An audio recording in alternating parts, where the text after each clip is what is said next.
एका घनदाट जंगलात एक स्त्री जीवाच्या आकांताने पळत होती। तिच्या पाठीमागे 4-5 पुरुष हातात हत्यारे घेऊन धावत होते। धावता धावता ती स्त्री वाचवा वाचवा असे ओरडत होती आणि पाठीमागे बघत होती। ती स्त्री व पाठीमागे लागलेले पुरुष यांच्यातील अंतर कमी कमी होत होते। पळताना पाठीमागे वळून बघताना ती स्त्री कशाला तरी धडकली आणि पडली। ते पुरुष तिच्या जवळ येऊन तिच्या सभोवताली उभे राहिले। ती स्त्री भीतीने त्यांच्याकडे बघत होती। माझ्यावर दया करा, मला सोडा, ती स्त्री मोठ्याने ओरडत विनंती करत होती। त्यातील एका पुरुषाने आपल्या हातातील हत्यार उचलले आणि तो तिच्यावर वार करणार इतक्यात त्यांना एक गंभीर आवाज ऐकू आला। थांब, त्या स्त्रीला मारू नकोस, सोडून दे। त्या सर्वांनी आवाजाच्या दिशेने पाहिले। एक तरुणी तेथे उभी असलेली दिसली। हळूहळू ती तरुणी त्यांच्या जवळ आली। त्या तरुणीला पाहताच खाली पडलेली स्त्री धावत जाऊन तिच्या पाठीमागे उभी राहिली। त्या पुरुषांनी त्या तरुणीला पाहिले। तिने छातीवर व कमरेवर रुद्राक्षांनी बनवलेले कापड घातलेले होते। त्या तरुणीला पाहून ते पुरुष घाबरले तर नाहीच, पण त्यांच्या डोळ्यात वासना उत्पन्न झाली होती। त्यातील एक पुरुष त्या तरुणीजवळ गेला आणि त्याने तिला स्पर्श करण्याचा प्रयत्न केला। काय झाले, कसे झाले कुणालाच समजले नाही। क्षणार्धात त्या तरुणीचा हात उठला आणि त्या पुरुषाच्या गालावर पडला। दुसऱ्याच क्षणाला तो पुरुष धाडकन खाली पडला। त्या जंगलात कानाखाली वाजल्याचा आवाज झाला, पण त्या पुरुषाच्या तोंडातून आवाज बाहेर पडला नाही। त्या पुरुषाचे इतर सहकारी त्याच्या जवळ धावतच गेले। त्यांनी त्याला पाहिले तर त्याची हालचाल बंद होती। त्याच्या सहकाऱ्यांनी एकदा आपल्या मित्राकडे तर एकदा त्या तरुणीकडे पाहिले। बेशुद्ध पडलाय तो, मेलेला नाही। तुमची पण अशीच अवस्था व्हायला नको असेल तर त्याला घेऊन लवकरात लवकर येथून बाहेर पडा। त्या तरुणीचा आवाज पुरुषांनी ऐकला का कुणास ठाऊक, पण आता त्यांच्या डोळ्यात वासनेच्या जागी भीती दिसत होती। 100 किलोचा तो धिप्पाड माणूस त्या तरुणीच्या एकाच वारात चक बेशुद्ध पडला, याचेच त्यांना आश्चर्य वाटत होते। काहीतरी विचित्र, गूढ व भयंकर अशी अदृश्य शक्ती त्या तरुणीमध्ये असल्याची जाणीव त्या पुरुषांना झाली आणि त्यांनी आपल्या बेशुद्ध पडलेल्या मित्राला घेतले। शक्य तितक्या लवकर त्यांना तेथून लांब जायचे होते। ती तरुणी पाठीमागच्या स्त्रीकडे वळली। त्या स्त्रीने तिला हात जोडले। आपल्याला त्या पुरुषांपासून वाचवल्याबद्दल तिच्या डोळ्यात आनंद अश्रू आले होते। ती तरुणी तिला घेऊन जवळच असलेल्या एका छोट्या झोपडीत आली। तिला पाणी दिले। पाणी पिऊन झाल्यावर त्या स्त्रीने हातात असलेल्या पर्समधून मोबाईल काढला। 1 नंबर डायल केल्यानंतर पलीकडून आवाज आला, हॅलो हॅलो सावित्री, तू कुठे आहेस? त्या स्त्रीचे नाव सावित्री होते। तिने सांगितले की अहो मी ठीक आहे, या जंगलात आहे, मला एका तरुणीने वाचवलेले आहे। मी तुला न्यायला तेथे येतो। मोबाईलवर 3-4 वेळेस विचारून सावित्रीचा पती मोहन तेथे कारने आला।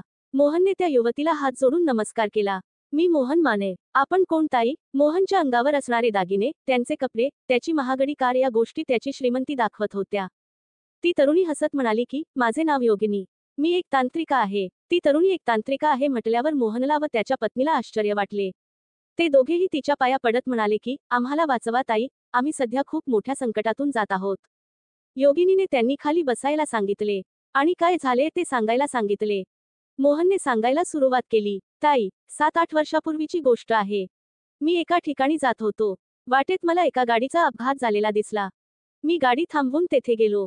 गाडीतील माणसांचा काहीच आवाज येत नव्हता। आत 3 माणसे अडकलेली होती।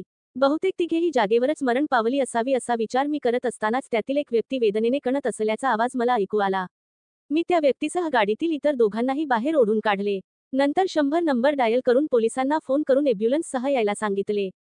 तेवढ्यात तो व्यक्ती मला म्हणाला की पाणी पाणी। मी धावत जाऊन माझ्याकडील पिशवीत असलेली पाण्याची बाटली घेऊन आलो। त्याला पाणी पाजले। तेवढ्यात अपघात झालेल्या गाडीचा स्फोट झाला। ते पाहून तो व्यक्ती मला म्हणाला की गाडीत एक पिशवी आहे, काहीही करून ती पिशवी बाहेर काढा। मी क्षणाचाही विलंब न करता गाडीजवळ गेलो। दाराजवळ आग अजून आली नव्हती। आत शिरून गाडीत असलेली पिशवी मी बाहेर काढली आणि त्या व्यक्तीकडे दिली। एका साध्या असलेल्या पिशवीत इतके काय मौल्यवान होते की याने माझा जीव धोक्यात घालून मला ही पिशवी बाहेर काढायला सांगितली। मी विचार करत असतानाच तेथे पोलीस एम्ब्युलन्ससह आले। त्या जिवंत असलेल्या व्यक्तीला घेऊन पोलिसांसह मी हॉस्पिटलमध्ये गेलो। 4-5 दिवस तेथेच थांबून त्या व्यक्तीची काळजी घेतली। हॉस्पिटलचे बिल सुद्धा मीच भरले। त्या व्यक्तीला मी घरी आणले। जाताना तो व्यक्ती मला म्हणाला की मोहन, तुला माहित नाही की तू कुणाला वाचवलेले आहेस ते? मी एक अघोरी तांत्रिक आहे। मला अनेक गूढ रहस्यमय तंत्रविद्या माहीत आहेत। तुझ्या घरची आर्थिक परिस्थिती चांगली नसताना देखील तू माझी सेवा केलीस। एवढेच नाही तर माझे दवाखान्याचे बिल सुद्धा भरलेस। मी तुझ्यावर खूप खुश आहे। बोल, तुझी काय इच्छा आहे? महाराज, माझी आर्थिक परिस्थिती चांगली नाही। माझा वडापाव व चहा नाश्त्याचा गाडा आहे, पण त्यातून चांगले उत्पन्न मिळत नाही। हो, तो अघोरी तांत्रिक विचार करत म्हणाला, ठीक आहे, मी तुला करोडपती करू शकतो। तुझा जो वडापावचा व्यवसाय आहे तो चांगला चालेल। तेथे दररोज इतकी माणसे येतील की तुला मोजता येणार नाही एवढा पैसा मिळेल। मी तुला एक यंत्र देत आहे। ते यंत्र तुझ्या व्यवसायाच्या ठिकाणी ठेव, असे म्हणत त्याने आपल्या पिशवीतून एक वस्तू बाहेर काढली.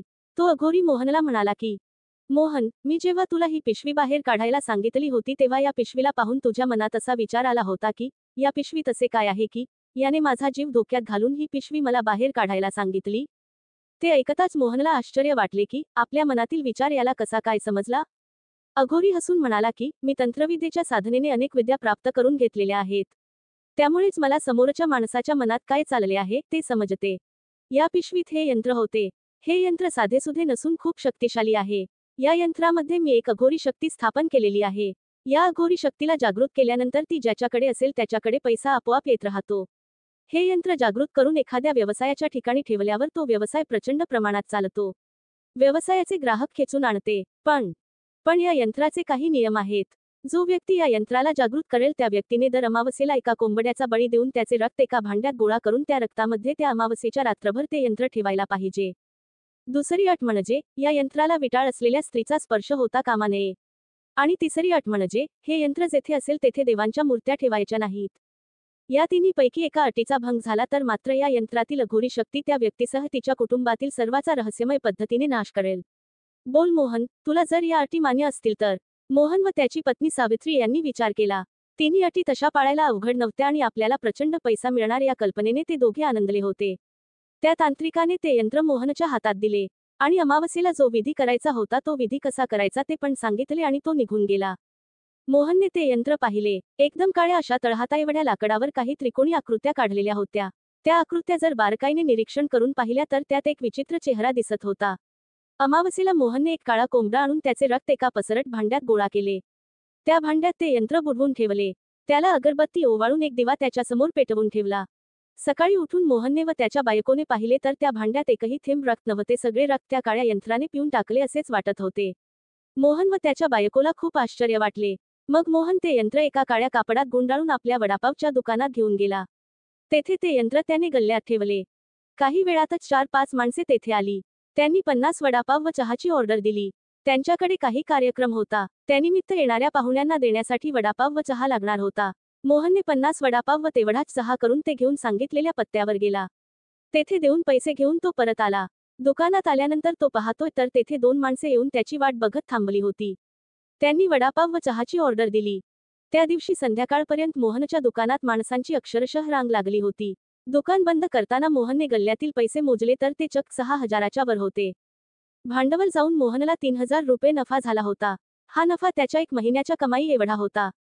घरी आल्यावर त्याने सावित्रीला सर्व हकीकत सांगितली. सावित्री म्हणाली की, मी पण उद्यापासून दुकानात तुम्हाला मदत करायला येते. त्यानंतर एकही दिवस असा गेला नाही की मोहनच्या दुकानात एकही गिराईक नाही. आसपासची माणसे अक्षरशः कुणीतरी संमोहन करून ओढतच आणल्यासारखी त्याच्या दुकानात यायची. अनेक जण मोहनला सांगायचे की, मोहनराव, तुमच्या दुकानातील वडापावचा वास लांबून येतो. तो वासच आम्हाला तुमच्या दुकानात खेचून आणतो. तर अनेक जण म्हणायचे की, मोहनराव, तुम्ही यापूर्वी पण वडे तयार करायचा पण तेव्हा वड्याला चव नव्हती. पण आता तुम्ही जो वडा बनवता त्याची चव एकदम अप्रतिम लागते. तुम्ही वड्यामध्ये काय घालता राव? त्याची चव तोंडाला असे पाणी सोडते की 2-3 वडापाव खाल्ल्याशिवाय राहावतच नाही. मोहनच्या दुकानात नाश्ता केलेली व चहा पिलेली व्यक्ती कितीही लांब राहायला असली तरी देखील सतत त्याच्या दुकानात यायचीच. त्याशिवाय त्या व्यक्तीला चैनच पडायची नाही. 1 वर्षातच मोहनकडे एवढा पैसा आला की त्याने एक जागा विकत घेऊन तेथे हॉटेल बांधले. एक फ्लॅट बँकेचे कर्ज काढून घेतला. ऐसपैस अशा त्या हॉटेलचे नाव ठेवले, हॉटेल यंत्र. दर अमावस्येला काळ्या कोंबड्याचा बळी द्यायला मात्र तो विसरायचा नाही. त्या दिवशी मात्र तो हॉटेल बंद ठेवायचा. हॉटेलमध्ये काम करणाऱ्या कामगारांना दर अमावस्येला सुट्टी असायची.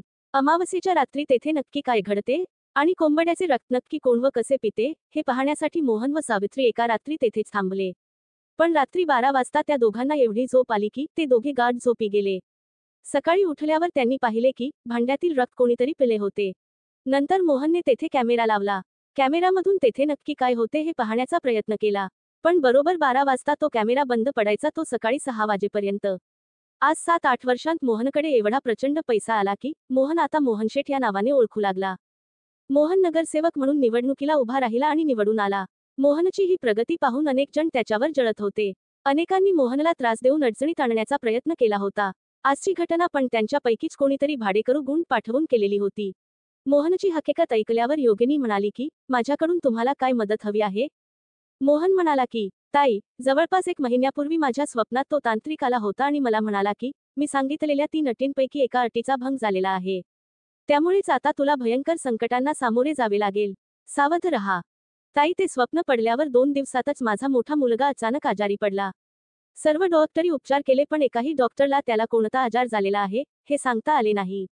प्रत्येक डॉक्टर सांगेल त्या सर्व टेस्ट आम्ही केल्या. जवळपास 70 टेस्ट केल्या पण सर्व टेस्टचे रिपोर्ट नॉर्मल होते. आजारी पडल्यानंतर 10 दिवसांनी तो वारला. मुलगी कॉलेजमधून घरी येत असताना अपघात झाला. ती पण हॉस्पिटलमध्ये ऍडमिट आहे. तर माझा दुसरा मुलगा पण आजारी पडून एका हॉस्पिटलमध्ये ऍडमिट आहे. योगिनीने मोहनला विचारले की तुम्हाला त्या तांत्रिकाने ते यंत्र देताना 3 अटी पाळायला सांगितल्या होत्या. पहिली अट म्हणजे दर अमावस्येला कोंबड्याचे रक्त भांड्यात घेऊन त्यात ते यंत्र रात्रभर ठेवायचे. तुम्ही एकदाही अमावस्या चुकवलेली नाही ना? नाही ताई, एकही अमावस्या मी चुकवलेली नाही. ठीक आहे. दुसरी अट म्हणजे ते यंत्र जेथे ठेवलेले आहे तेथे देवाची कोणतीही वस्तू ठेवायची नाही. तुम्ही ते यंत्र जेथे ठेवलेले आहे तेथे देवाची मूर्ती, फोटो किंवा एखादी वस्तू ठेवलेली होती का? ताई, मी हॉटेल बांधतानाच त्यात अशी योजना केलेली होती की माझ्या गल्ल्याच्या आसपास एकही देवाची वस्तू नसेल.